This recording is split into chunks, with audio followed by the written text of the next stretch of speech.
from my perspective, it seems to the extent that the evil one is in fact trying to destroy us, and the common cliche or whatever is that the final battle is over marriage. It seems at least as likely to me that Satan would have tried to destroy intimacy in marriage. Mm-hmm. Because it's the bond. Yeah, more so than, tempting people to like color outside the lines. I could be wrong. I'm not.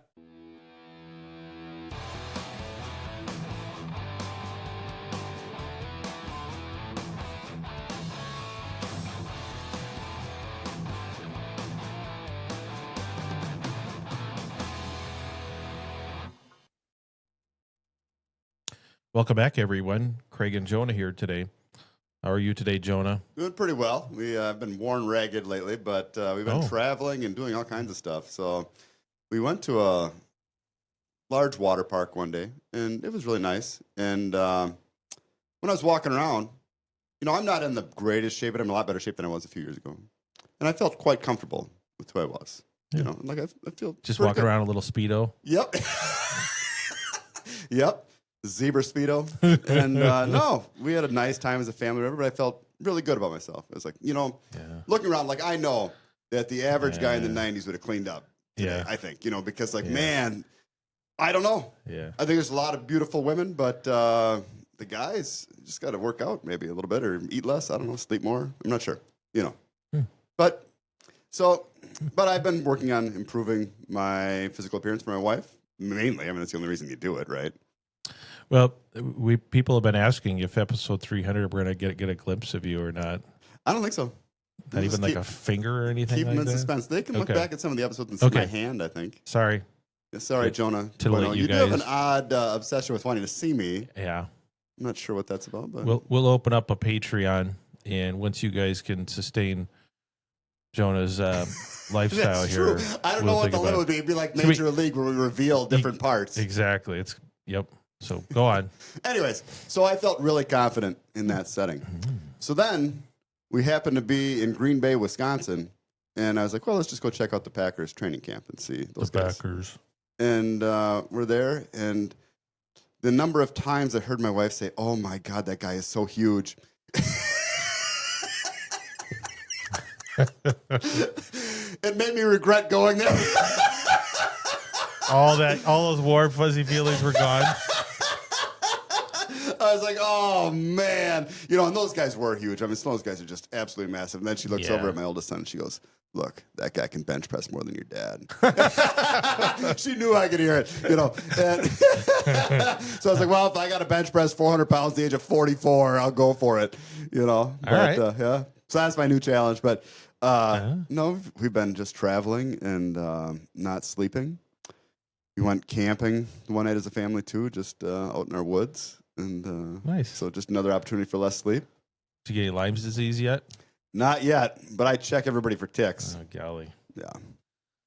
So, no, just, I don't know, getting worn ragged, but last night I slept more than I have in months, so. What's got you worn ragged, buddy? Just all kinds of things. Busy, got talking to my wife, and, time for intimacy as well. I don't know, I don't know, I haven't been sleeping definitely not more than 6 hours for months. Except for maybe on a few occasions, so. Just busy at night. Well, the Saints didn't need sleep either, so. They didn't, but apparently I'm not quite there yet, and that's what many people that listen to the show would say as well. Oh, yeah. Well, we're all on the path, we hopefully. are on the path, hopefully. Hopefully in a path heading in the right direction. Yeah, I don't know. From the comments we get, it makes me concerned sometimes. Well, don't ask Diane. Yeah, I know. Diane is not my judge. As far as I'm concerned, as far as I know, that'd be an odd twist. Yeah, that'd be wild. Maybe her purgatory is gonna be sitting next to us, podcasting, talking to us about. Yeah. Careful. Yeah, so just be careful, people. Get your lives in order. Get your affairs in order. That's right. That's right. Yeah. So, well, that's great. How long has this run been going on? Months. Yeah. Yeah, I mean, it's just been awesome. We have a deep emotional connection, and that has led to other types of intimacy as well. And it's just amazing. Like, man, I can't believe that this is how my marriage is. And actually, you know what? Today is our 14th wedding anniversary. Happy anniversary. Thank you. Man, you're just young kids. Well, we were together 5 years before we got married. Okay. So, we had a lot of... All right. I don't know. We lived together before we married, and so I've just been naughty all around. Okay. But we still got married in the church, and that was a lovely day. Like, man, there are very few days as special as your wedding day. Yeah. I think, like there's just all the warm, fuzzy feelings. And so looking forward to celebrating that tonight. Do you have videotapes of your, did you record it at all? I don't think we do. We just have photos. I think my wife did not want videos. We have a video of ours. It's the old VHS and the quality. No kidding, VHS. Oh yeah. It's kind of nice to look back, but I just got to find the VHS player though before you can dig that thing out. Huh? I think we might have one around. Should get that burned to not even a DVD, USB now, or yeah, put it in the cloud somewhere. Yeah, go compete with John Farrell. Yeah, it's interesting. I don't look back, but I look at those two, and we were just so young and in love and excited. I'm just like, man, you have no idea what's ahead of you. You're about to get hit with a sledgehammer, buddy. Oh, well, same with us too, man. I just had no idea. Oh, how? Yeah. Yeah, like, so the way that this is going right now is how I thought marriage was always going to be, where, like, you just want to be together and intimate all the time. Yeah. But then I didn't realize that once you have kids, that changes instantly for her. And rightfully so. I mean, she's got stuff to do. Yeah. But thankfully, we've kind of rediscovered each other, and it's just the way I thought marriage should always be. Although some people say we're taking too many liberties, probably, and, we're enjoying marriage too much. Yeah, God forbid. Man, oh man. I love my spouse dearly. Yeah, I think misery likes company. People get... I think it's kind of true, but yeah, that what you're describing is certainly kind of how I envisioned that being kind of the norm, and then there would be periods of abstinence, whatever, around that, whether it's through NFP or postpartum and stuff like that. But I always assumed that what you're describing was sort of the normal day to day, and then sometimes it's not like that. Yeah, like where you're mainly ferociously attracted to each other. Yeah, and then and then there's times where you kind of get irritated. We still actually get mad at each other, or whatever, and it happens. But our disagreements are nothing like they were before. Yeah. It hasn't really been my experience, really at all, I guess I would say. And still trying to find the, I don't know, the secret sauce, if you will. We've had, I don't know. For me, at least, and we're at a much better place than we have in the past. But even for us, for me at least, even at our best, it's kind of a cross. Like I experience more frustration and difficulty overall than benefits from having. I don't. Boy, there's an honest comment. Do you think your wife would say the same thing? Well, I think she would have said that in the past. I think now she's pretty satisfied and happy with how things are. But she just has very different needs than I do, and so I realized that the hourglass is kind of running out of sand. Like, okay, you get to menopause, but then that has its own. So I don't know. I have a very subdued expectation for what marriage can offer in that respect. I don't mean to be too negative, but it's just a lot more suffering, a lot more day-to-day suffering and difficulty than I thought it would be. I know what you mean. Yeah. And I don't know how we found this place, other than we I don't know. It was cyclical for us as far as like we started talking more. And it's funny because, we had fun together when we were first together, but we didn't have this level of connection at all. Then we had kids and things really went south for like 10 years. And then for like the last 3 years, how long have we been doing this? Is it just 2 or it's 3? 2.5. 2.5, yeah. Around that time was when we started being intimate more often and coming closer. But then this summer, I don't know what happened. All of a sudden, it's just like I love her more now than I ever have, and it's just partially because of I don't know how to describe it really because the physical intimacy and the emotional intimacy are tied together, and they both came together at the same time. Yeah. And so we just started having late night talks, late night physical intimacy, and all the time, and it just created a magical cocktail. Yeah. Of probably some chemical dependency between oxytocin and vasopressin, and like it is some kind of like probably a chemical addiction to a certain standpoint. But I think there's there for a reason. I mean, it bonds you for sure. None of that existed before the fall. Apparently, you asked the real trads. For us,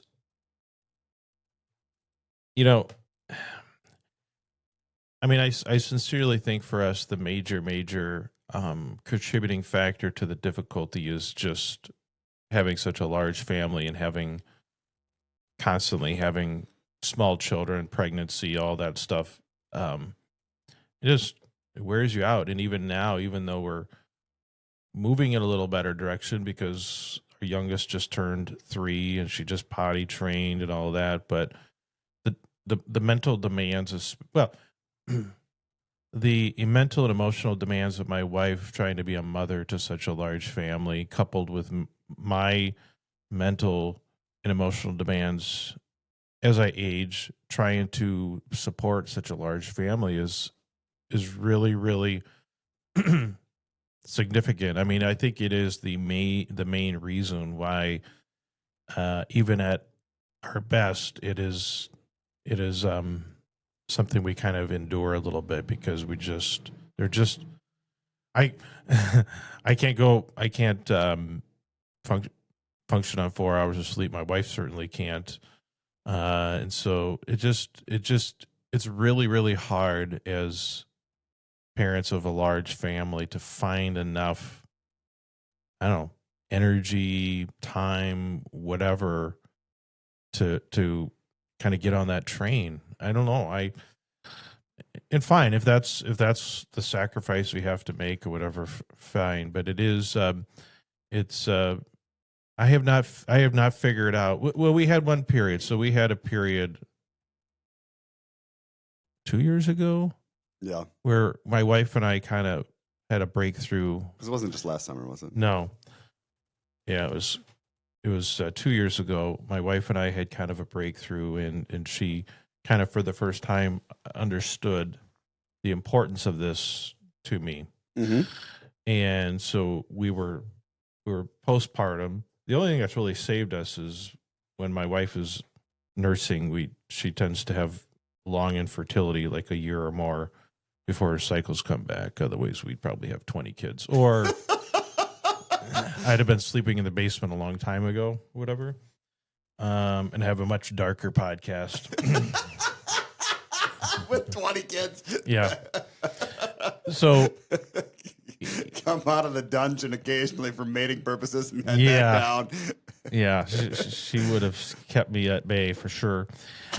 And so there was a period of time where we made she made a firm commitment, and we had regular intimacy, and we were able to, and that lasted about 4 months, and it was amazing because kind of for the first time ever, it was something that was just a deeply fulfilled need, and I really didn't have to think about it. Didn't have to think about going to confession unless I wanted to and all that. And so it was, but that was essentially a 3 to 4 month period over a 23-year marriage.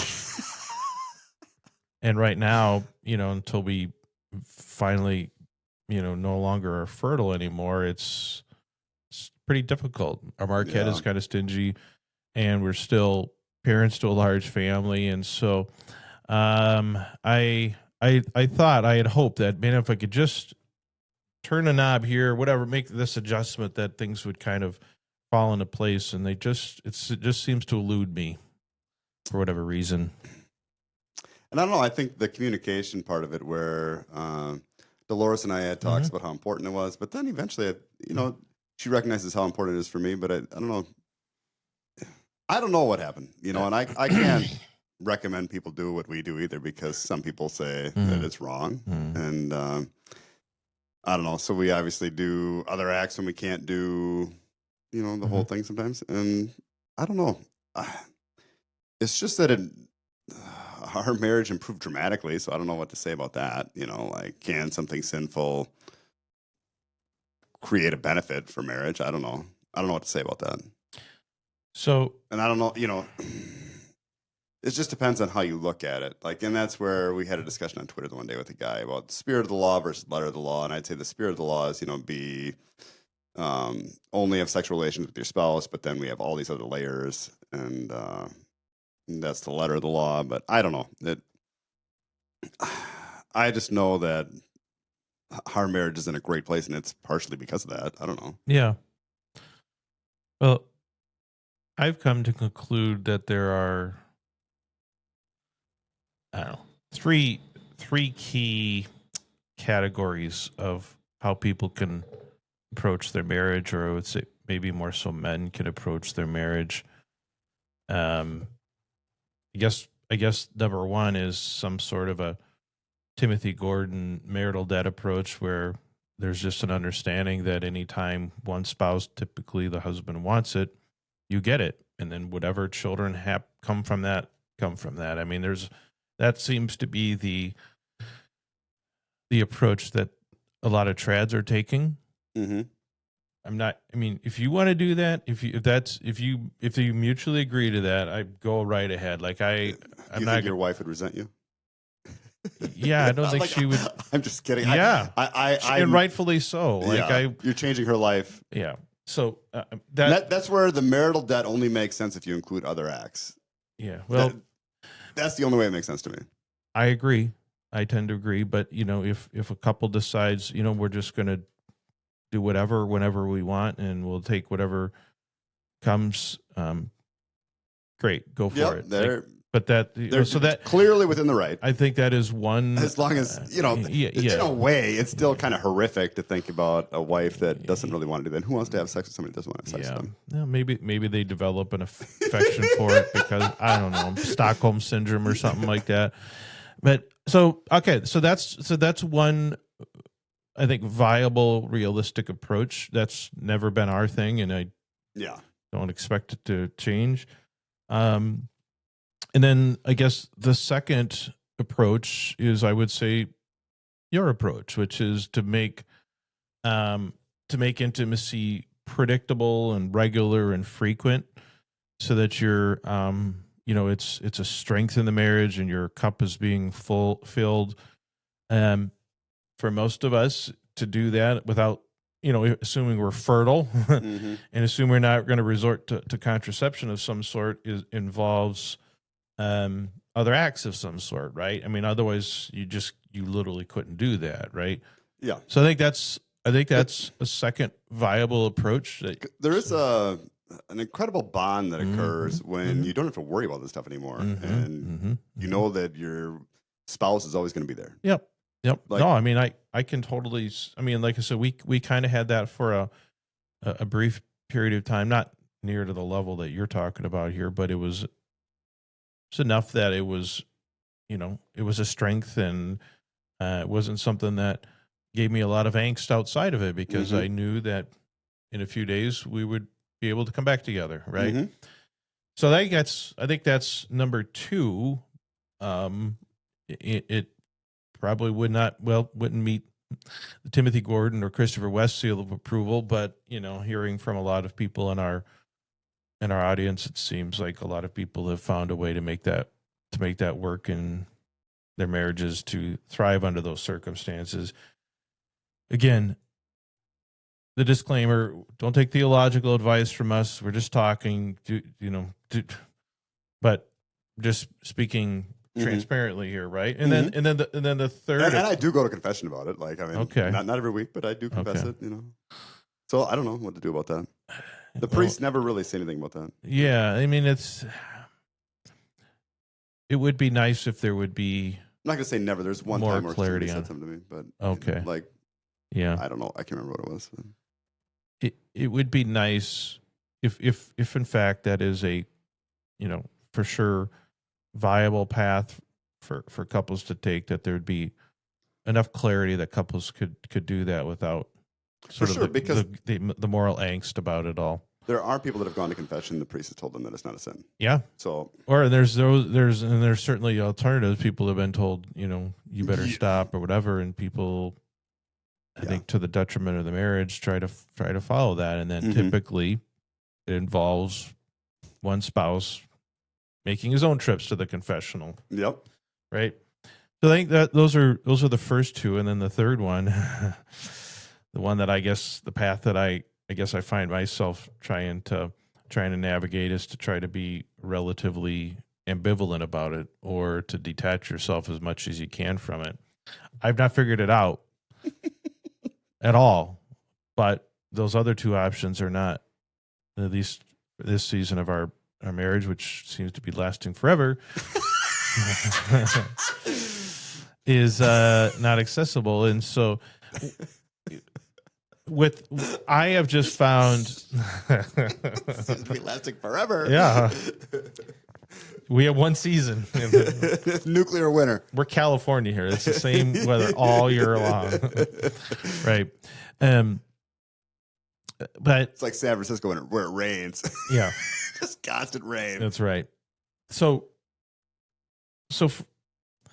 for me, I have found that trying to navigate that system with NFP or just children-induced abstinence, I just don't think it's realistic to navigate that, where sometimes you're able to and sometimes you're not for extended periods of time. And it is, for me at least, it causes more difficulty and frustration and suffering than the benefit. I mean, I wish I could say otherwise, but it's not. Like, it's kind of the worst of both worlds more than the best of both worlds. Like, yeah, I wish I could say otherwise, but it's just, I guess it's better. It's better than the alternative where you're, just total abstinence and you're attached to it. But that's the only other worst case scenario. I think so. For me, if I could develop a level of detachment from it, where I could just, by it you mean, what do you mean by it? Sexual intimacy. Okay, like not even that it have to be like completely, live like brother and sister kind of thing, but if I could just be ambivalent to whether and when it happens, and then if and when my wife wants to, it happens, she'd be super happy. I mean, when she wants to, she could do it. I think I don't think that's possible.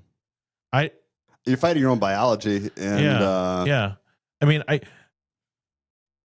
mean, if I could figure out a way to make that work, I would do that, because I think my wife would be extremely. I mean, I don't know. It's tough though, because the physical intimacy feeds emotional intimacy. Like, it goes both ways. Like, the connection that we have is just unbelievable right now. And I can guarantee you that Jonah 2.0 and Diana, they never had that kind of connection in their marriage. I'm sorry, I shouldn't say that maybe, but the connection we have is, people would kill to have the connection we have in our marriage right now. I know it. And I shouldn't have said that about them maybe, but I'd be surprised. They're always picking on you, so I think it's fair. It's my one time to strike back. Yeah. Yeah. I have no doubt that what you're experiencing is amazing, and it first seems like that's how what it's God supposed to designed. be, right? Yeah. Like when I'm coming home from work every day, I look forward to seeing her and just talking to her about her day when I get home. Like I look forward to it. Like sometimes I'm racing home just to see her. Yeah. I know we've been together nearly 20 years now. Yeah. It's really hard to feel that way when you're, I don't know, dealing with frustrations about this. Like For sure. And it's not even her fault, right? Nope. Like it's her my biology is what my biology is. Her biology is what her biology is. And so it's not even like resentment at all. Honestly, it's more just like, it's like, man, I'm just weighted down by this. And I know that I'm not the fullest version of me that I could be. But I do believe what you're saying though, about even though she doesn't necessarily quote unquote need physical intimacy the way that I do, she does, I think, need the benefits that come from that, and suffers from the lack of that, right? And like my wife too, like there was a time where she would have said too that she didn't quote unquote need it or whatever, but now she doesn't grind her teeth for sure as much sometimes, but she sleeps a lot better. I mean, all that stuff. I mean, I don't know what to say about that. Yeah, I mean, it's hard for me to imagine that there are like real downsides other than, like you said, maybe something akin to an addiction, but but I think that's kind of how it's set up. Yeah, you're supposed to be bonded to this other person, and be committed to them. Well, so let me ask you this then. Yeah. Given the, for lack of a better word, the addiction that you have to my wife. Okay. Yeah. Do you think it would be? Because it is an addiction as far as like where I just want to be with her and see her and talk to her. Yeah. I mean, yeah, I guess that's. Yeah. Well, do you think it would hit you harder if suddenly today she was upset and just ignored you for 2 weeks? Oh, I don't know. That just wouldn't happen. Okay, but if it did, I'm trying to think. Like if she just said, "I'm." Well, yeah, it probably would. I mean, because then you're missing out on what you've been having. Yeah. Do you think you going 2 weeks would hit you harder than me going 2 weeks without? Because I mean, that's what I do all the time now anyway. I mean, I'm grumpy about it, but it's tough to. I mean, I would think it would hit me harder, yeah, because I would be constant. I would be questioning things. I'd be questioning if this is over, like this phase or whatever. It seems to me something that if you can get that going, and you seem convinced that it's sustainable. I think so. I mean, I have some skepticism there, but I'm probably just. It's probably biased by my own feelings about things, but I think as long as we keep feeding each other's love languages, I mean, it feeds itself. Yeah. Well, like I said, like I give her a back rub every single night for between half an hour and 2 hours. That's a lot of time. It's a lot of time. Yeah. Like it usually starts while we're watching something on TV, and then we go to bed, and I just rub her back till she falls asleep some nights, or It's hard for me to imagine that that's not the way that it's designed to be. I think Netflix is the thing that's wrong. Or watching TV at night is the thing that's wrong for a lot of couples. Yeah. I wish we could get rid of that. And some nights we do, but yeah. Yeah, I mean, it's hard for me not to see the path that you guys have to be the what everyone ought to be striving for. But man, as a Catholic, it's really hard to know what to make of it. And for me, I'm in a constant losing battle of trying to detach myself from this, and the detachment stage is very difficult. I've been there too, and it never worked for me. I could never detach. Yeah. And I don't think it wasn't good for our marriage when I detached. It's funny. I can go through the day feeling super detached, not thinking about it. In the moment I'm home, boom, it's all gone. Right. Yep. So this does not feel natural at all. This does not feel good for our relationship. Not that it's bad. No, I mean, Jonah seems to enjoy when you complain about your marriage. I saw that comment. Yeah. Yeah. And I don't mean to be, I mean, it's hard for me to,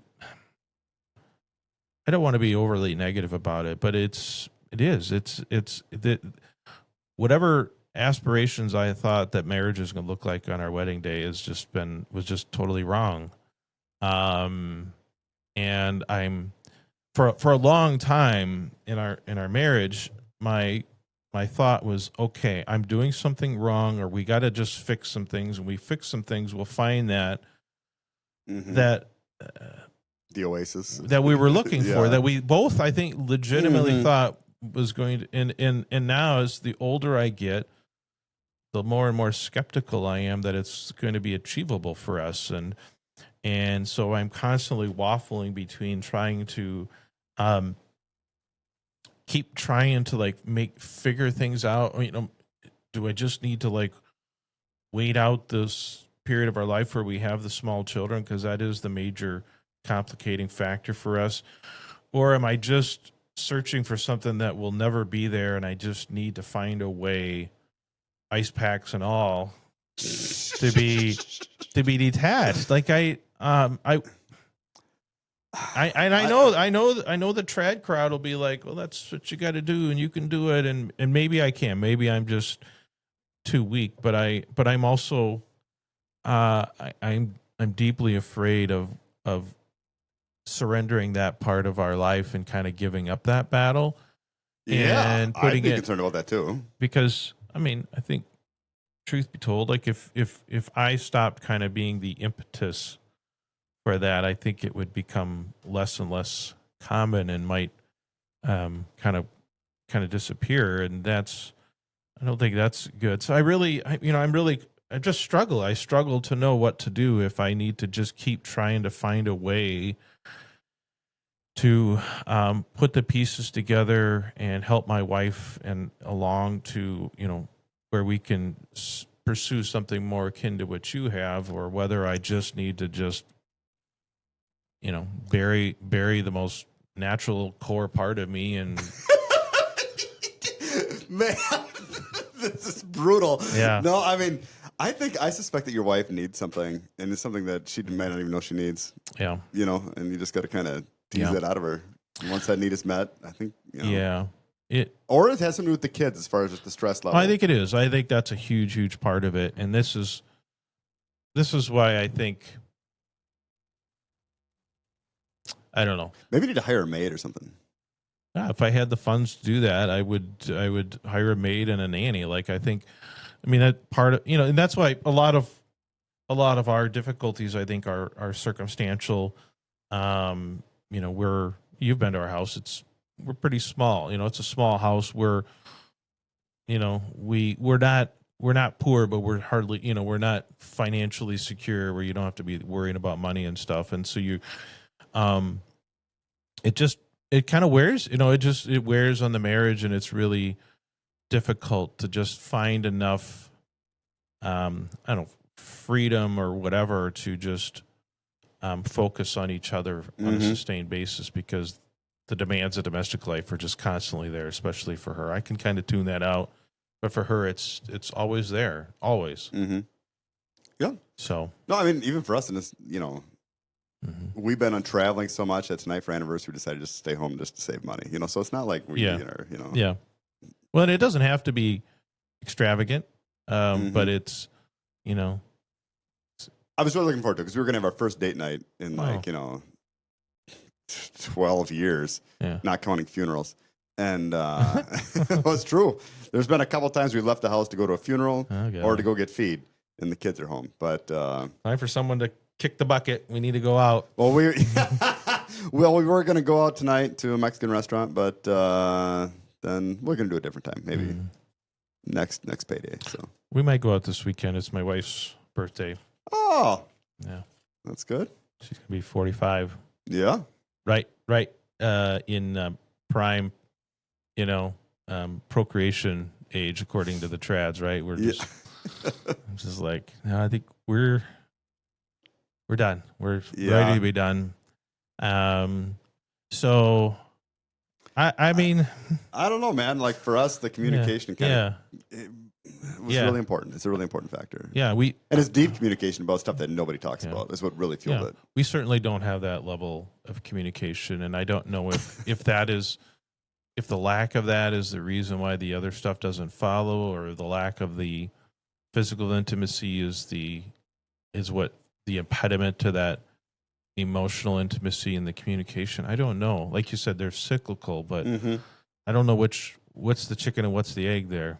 I don't know. And I don't even know, like, I wish I knew how it started for us, but I don't. I don't know. But I would just say, like, it's hard to believe that something wrong could be that good for a marriage. And that it's something that I think about, but I don't know what to do about it because, like, our marriage is incredible. So it reminds me a little bit of, we had a conversation in the Discord yesterday, and the topic of universalism came up. Again, and of course the trads are always just vehemently opposed to the horrible idea that, we have a loving and merciful God who won't send people to hell for eternity. Just like Thomas Aquinas, the people in heaven will be laughing at those in hell. Exactly. God forbid you could just not find that just totally normal. And it's a wonderful image. But someone in the Discord posted about, so there's this strange tension amongst traditionalists, let's just say traditionalists, that hold that idea, that infernalist idea, and in some ways just the overt idea that most people are going to hell, right? And on the one hand, right? And then on the other hand, promoting having large families and having all kinds of kids. And there's a strange tension there because, like, why would we, if the majority of your children are going to go to hell, why would you? For the one that's saved. Yeah, I guess. I don't know. So he can have a good time watching everyone burn. But there's just such a strange tension there that I can see, and I think most normal people can see, but they can't see. And the point that I've made is, like, if that's the outlook, we should not be encouraging people to get married. We should not be encouraging people to have children. But my point is, despite my sort of negative attitude about things, marriage is beautiful and wonderful, and when it is, disregard everything I said before this. Having children is amazing. Having children is amazing. I wouldn't trade it for anything. Like, I absolutely love being a dad and being and I agree with that. Creating children with your spouse, when that's what is like the most profound thing you will ever do. Right. I know that is good. And that is why it is really hard for me to reconcile the goodness of that with the idea that a good God, sends allows most of his creation to go to hell for eternity. Like, to choose that and to want that, like, basically is what they're saying. Right. And so that's sort of, in a similar way, I see the goodness and the fruits of being, having children and having marriage. It's hard for me to imagine that can be good, and also the alternate can be true, that most of them are going to go to hell. Similar to what you're saying, it's hard to understand how something that is so good for your marriage could somehow be wrong. And so the thing is, too, is that for the longest time in our marriage, love was an action. It wasn't a feeling. But now, like, it is just a burning feeling, like, where I love my wife. And it's different than that first type of love that you have, like, when you're infatuated with a person or whatever. This is like a deep, burning love for my wife, where I would do anything for her. So I don't know what to say about that. I mean, I don't think there's many women out there that wouldn't want their husbands to feel that way towards them. Yeah, I can't imagine she would. Diana's like, knock it off now. Don't you be feeling that burning feeling. Yeah. That's setting you up for something later. Right. How anyone could not want that for their marriage is just beyond me. And I think there's a lot of people that are, myself included, that are kind of broken, right? And I was broken too. Yeah, I had been. Right. I was done. Like, we could have gotten divorced. Yeah. I mean, I don't know how close we were to divorce. We never. Yeah. But I mean, it wasn't impossible. I'll say that. Yeah. Like if she would have, like if it would have, like, I don't know, we easily could have gotten divorced at a certain couple of times, probably. Yeah. Right. But then all it took was communication and intimacy, and like now Yeah. I love her in a way that I can't imagine. That's why. I mean, from my perspective, it seems to the extent that the evil one is in fact trying to destroy us, and the common cliche or whatever is that the final battle is over marriage. It seems at least as likely to me that Satan would have tried to destroy intimacy in marriage. Because it's the bond. Yeah, more so than tempting people to like color outside the lines. Like I could be wrong. I'm not, but I see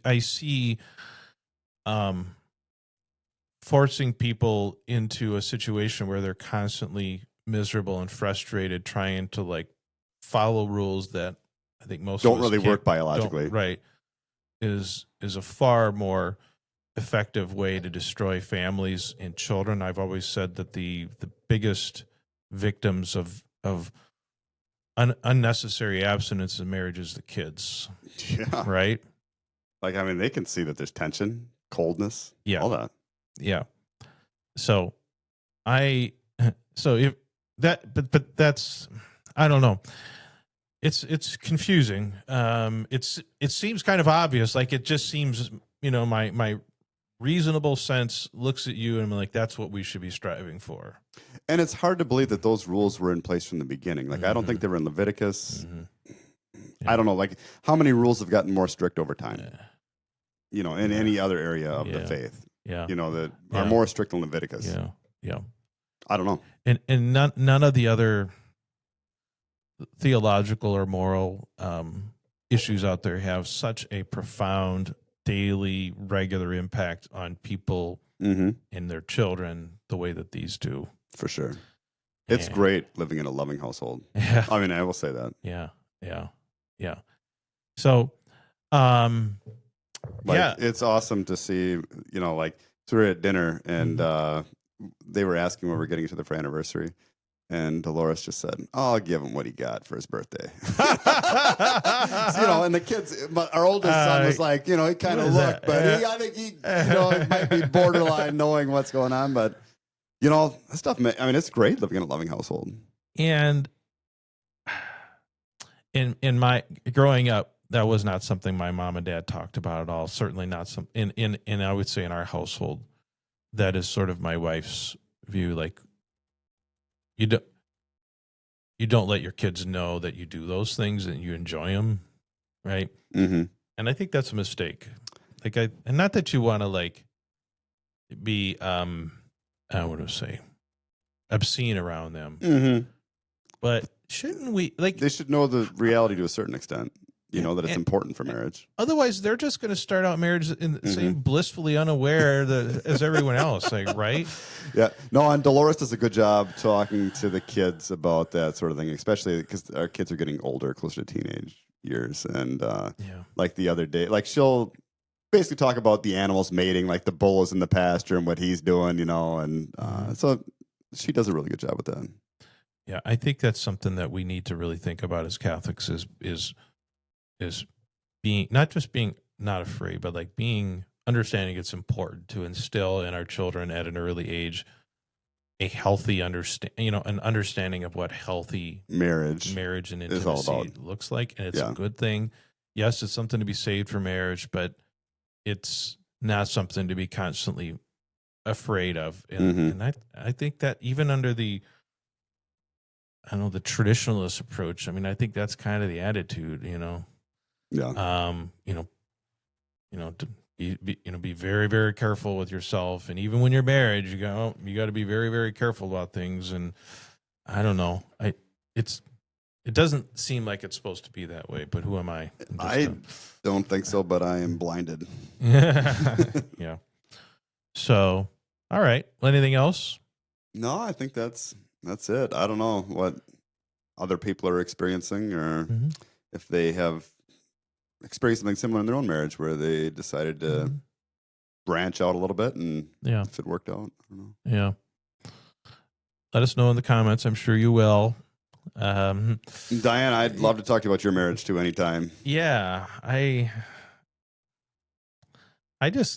want people to be sincerely happy and to thrive, and their marriages to be a source of just power and strength in their in the world, instead of just something you kind of endure. Right? And in my experience, I think thriving marriage has to involve physical intimacy, or it's just not going to work. I don't know how else to do it. It sure seems that way for most of us. It sure seems that way. Yeah, and there's definitely exceptions to the rule. Yeah, but I think for the vast majority of people, at least one of the spouses, if not both, need a lot of that. I think both. Yeah. You know, and it just feeds the closeness. Yeah.